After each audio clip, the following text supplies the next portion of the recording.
শাকাউতু ইলা ওয়াকিন সুআ হিফজি ফাওসানি লা তারকিল মাসি ফাইন্নাল ইলমা নূরুম মিন ইলাহি ওয়া নূরুল্লাহি লা ইউতা লিআসি।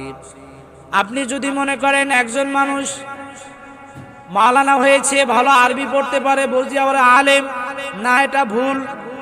জেনারেল শিক্ষিত একজন মানুষ ইংরেজি ভাষায় কথা বলতে পারে, আপনি যদি মনে করেন সে বিজ্ঞ একজন ইংরেজি, তাহলে আপনার ধারণাটা ভুল হবে। কারণ হলো এই যে আরবি জানলেই যদি বড় আলেম হওয়া যায়, তাহলে সৌদি আরবের যারা সুইপার তারা সবচেয়ে বড় আলেম। শাকাউতু ইলা ওয়াকিন সুআ হিফজি ফাওসানি ইলা তারকিল মাসি। ইমাম শাফি রাহমাতুল্লাহ আলাইহি ওনার উস্তাদকে ডেকে বলেন, উস্তাদ জি, আমি যা কিছু পড়ি কিন্তু ভুলে যায়, আমার মনে থাকে না।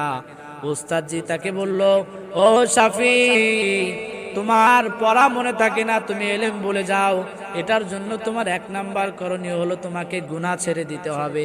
কি ছেড়ে দিতে হবে? আরে একজন মাযহাবের ইমাম তিনি আবার কিসের গুনাহ করতে পারে? একজন মাযহাবের ইমাম যার অনুসরণ করে হাজার হাজার লাখ লাখ কোটি কোটি মানুষ, সে আবার কিসের গুনাহ করতে পারে?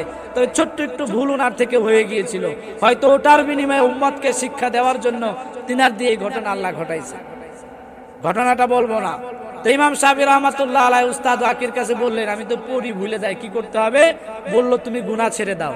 এখন আমরা যারা এখানে উপস্থিত আছি, এখনো মাসুম নিষ্পাপ, গুনাহ বলতে কি বুঝি না, কিন্তু মোবাইল দেখা তো বুঝি। এক কথা কান বুঝি কি বুঝি না? এই জায়গা আপনারা যারা আছেন, বাড়ি গেলে ফোন দেখেন না, এমন কে কে আছেন হাত উঁচা করেন? আপনারা তো আল্লাহর ওলি, আসমান থেকে দুবুত করে পড়ছে।